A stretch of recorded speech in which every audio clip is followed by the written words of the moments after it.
Assalamualaikum warahmatullahi wabarakatuh. Berjumpa lagi dengan kami, yaitu DU spasi NI AAA. Dimanapun teman-teman berada, semoga kita diberikan kesempatan dan kesehatan oleh Allah Subhanahu wa taala dan dimudahkan rezeki oleh Allah Subhanahu wa taala. Nah, teman-teman, pada hari ini kami akan menceritakan Nabi Ibrahim alaihissalam melanjutkan dakwah ke berbagai negeri. Jadi bagi teman-teman yang telah mengetahui kisah ini, moga-moga kita diberikan hidayah oleh Allah Subhanahu wa taala, dan yang belum mengetahui, mari kita simak sama-sama dari pertama sampai akhir. Siapa tahu ada kejanggalan dan kesalahan, mohon teman-teman komentar di bawah, karena kami pun baru belajar. Dengan teman-teman komentar di bawah, ilmu yang kami dapatkan lebih bertambah dan lebih terarah.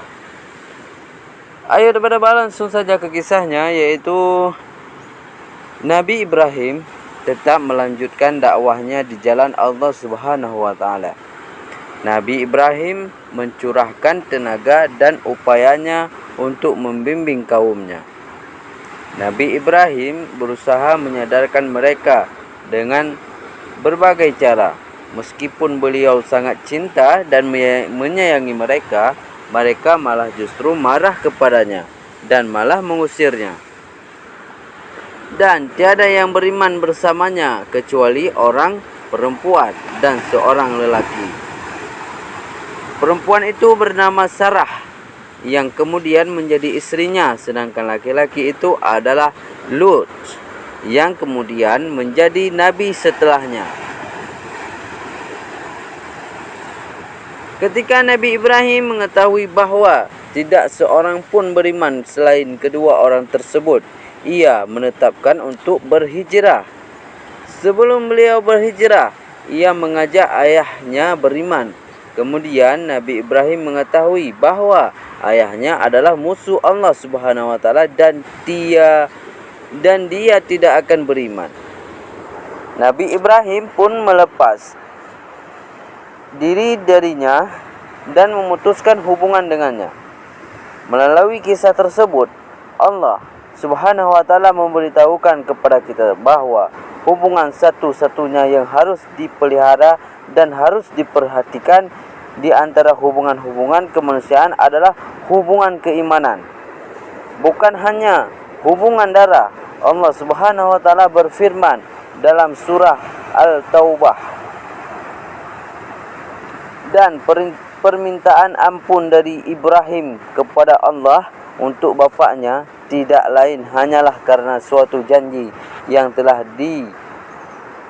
diikrarkannya kepada bapaknya itu. Maka tak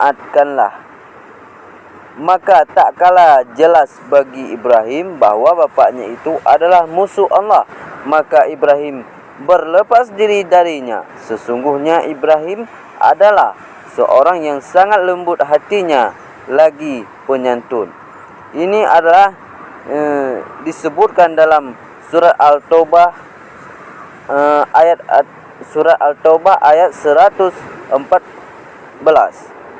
Nabi Ibrahim keluar meninggalkan negerinya dan memulai pertualangannya dalam hijrah. Nabi Ibrahim pergi ke kota yang bernama Aur dan ke kota yang lain bernama Haran. Kemudian beliau pergi ke Palestina bersama istrinya, satu-satunya wanita yang beriman kepadanya. Beliau juga disertai Lut, satu-satunya lelaki yang beriman kepadanya. Allah Subhanahu wa taala berfirman, maka Lut membenarkan kenabiannya, dan berkatalah Ibrahim, sesungguhnya aku akan berpindah ke tempat yang diperintahkan Tuhanku kepadaku. Sesungguhnya dialah yang maha perkasa lagi maha bijaksana. Ini adalah disebutkan dalam surat Al-Ankabut ayat 26. Setelah ke Palestina, Nabi Ibrahim pergi ke Mesir. Selama perjalanan ini, Nabi Ibrahim mengajak manusia untuk menyembah Allah Subhanahu wa taala. Bahkan beliau berjuang dalam hal itu dengan gigih. Beliau mengabdi dan membantu orang-orang yang tidak mampu dan orang-orang yang lemah. Beliau menegakkan keadilan dan di tengah-tengah kemanusiaan dan menunjukkan kepada mereka jalan yang benar. Nabi Ibrahim Sarah tidak melahirkan. Lalu Raja Mesir memberikan seorang pembantu dari Mesir yang dapat membantunya. Nabi Ibrahim telah menjadi tua dan rambutnya memutih, di mana beliau menggunakan usianya hanya untuk berdakwah di jalan Allah Subhanahu wa taala. Salah berfikir bahawa ia dan Nabi Ibrahim tidak akan mempunyai anak. Lalu ia berfikir bagaimana seandainya wanita yang membantunya itu dapat menjadi isteri kedua dari suaminya. Wanita Mesir itu bernama Hajar. Akhirnya Sarah menikahkan Nabi Ibrahim dengan Hajar. Kemudian Hajar melahirkan anak yang pertama yang dinamakan oleh ayahnya dengan nama Ismail. Nabi Ibrahim saat itu menginjak usia yang sangat tua ketika Hajar melahirkan anak pertamanya Ismail. Nabi Ibrahim hidup di bumi Allah Subhanahu wa taala dengan selalu menyembahnya, bertasbih dan menyucikannya. Kita tidak mengetahui berapa jauh jarak yang ditempuh Nabi Ibrahim dalam perjalanannya.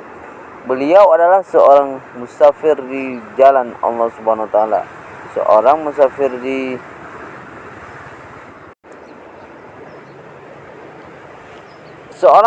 jalan Allah. Seorang musafir di jalan Allah Subhanahu wa taala menyadari bahawa hari-hari di muka bumi sangat cepat berlalu. Kemudian ditiupkan sangkala, lalu terjadilah hari kiamat dan kemudian hari kebangkitan. Pada suatu hari Nabi Ibrahim bangun, lalu beliau memerintahkan istrinya Hajar untuk membawa anaknya bersiap-siap untuk melalui perjalanan panjang. Setelah beberapa hari, dimulailah perjalanan Nabi Ibrahim bersama istrinya Hajar beserta anak mereka Ismail. Saat itu Ismail masih menyusui pada ibunya. Nabi Ibrahim berjalan di tengah-tengah tanah yang penuh dengan tanaman, melewati garun dan gunung-gunung. Kemudian beliau memasuki tanah Aram.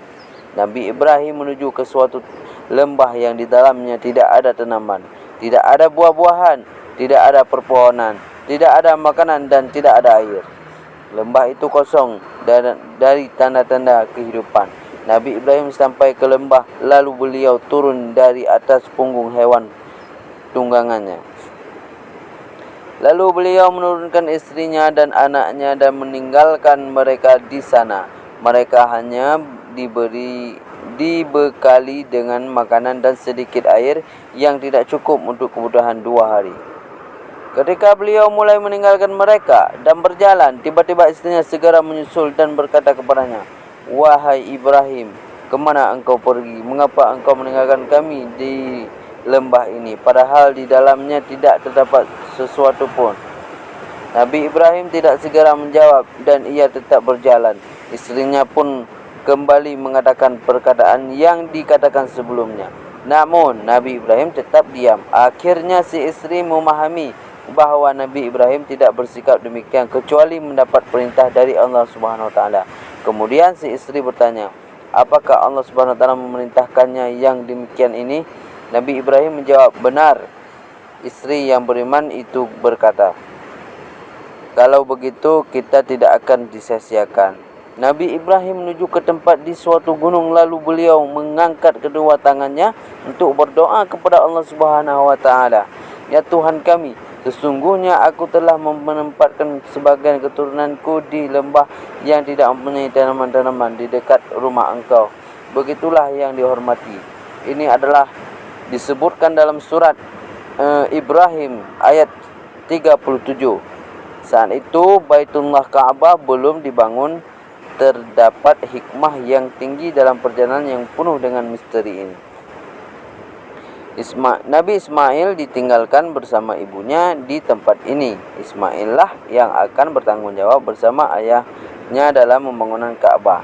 Hikmah Allah SWT menuntut dan didirikannya suatu bangunan di lembah itu dan dibangun di dalamnya Baitullah, di mana kita akan menuju ke sana dan menghadap kepadanya saat kita salat.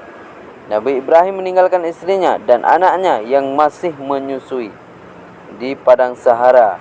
Ibu Ismail menyusui anaknya dan mulai merasakan kehausan. Saat itu matahari bersinar sangat panas dan membuat manusia mudah merasa haus. Setelah 2 hari, habislah air dan keringlah susu si ibu. Hajar dan Ismail merasakan kehausan dan makanan telah tiada, sehingga saat itu mereka merasakan kesulitan yang luar biasa. Ismail mulai menangis kehausan dan ibunya meninggalkannya untuk mencarikan air. Si ibu berjalan dengan cepat hingga sampai di suatu gunung yang bernama Safa. Ia menaikinya dan meletakkan kedua tangannya di atas kuningnya untuk melindungi kedua matanya dari sengatan matahari.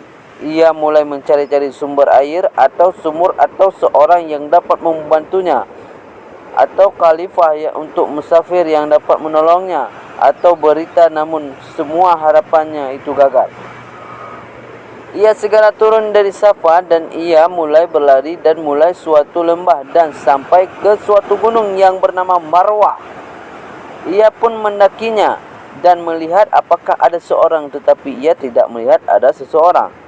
Si ibu kembali ke anaknya dan ia masih mendapatinya dalam keadaan menangis dan rasa kehausan pun makin bertambah.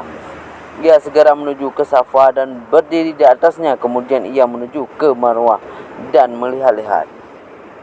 Ia mondar-mandir, pulang dan pergi antara dua gunung yang kecil itu sebanyak 7 kali. Oleh karenanya, orang-orang yang berhaji berlari-lari kecil antara Safa dan Marwah sebanyak 7 kali. Ini adalah sebagai peringatan terhadap ibu mereka yang pertama dan nabi mereka yang agung, yaitu Ismail.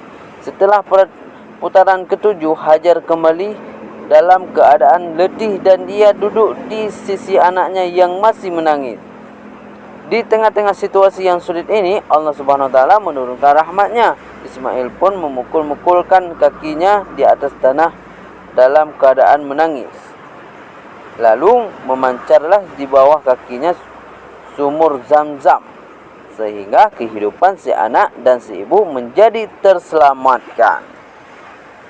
Si ibu mengambil air dengan tangannya dan ia bersyukur kepada Allah Subhanahu wa taala. Ia pun meminum air itu beserta anaknya dan kehidupan tumbuh dan bersemi di kawasan itu. Sungguh benar apa yang dikatakan bahwa Allah Subhanahu wa taala tidak akan membiarkannya selama mereka berada di jalannya. Kafilah musafir mulai tinggal di kawasan itu dan mereka mulai mengambil air yang terpancar dari sumur Zam-Zam. Tanda-tanda kehidupan mulai menggempakan sayapnya di daerah itu. Ismail mulai tumbuh dan Nabi Ibrahim menaruh kasih sayang dan perhatian padanya. Lalu Allah Subhanahu wa taala mengujinya dengan ujian yang berat. Demikian kisah singkat pada hari ini. Besok sore atau episod selanjutnya kita akan ke judul Nabi Ibrahim mendapat perintah menyembelih anaknya. Sekarang cukup sampai di sini teman-teman. Semoga bermanfaat bagi teman-teman. Wabillahi taufiq wal hidayah. Assalamualaikum warahmatullahi wabarakatuh.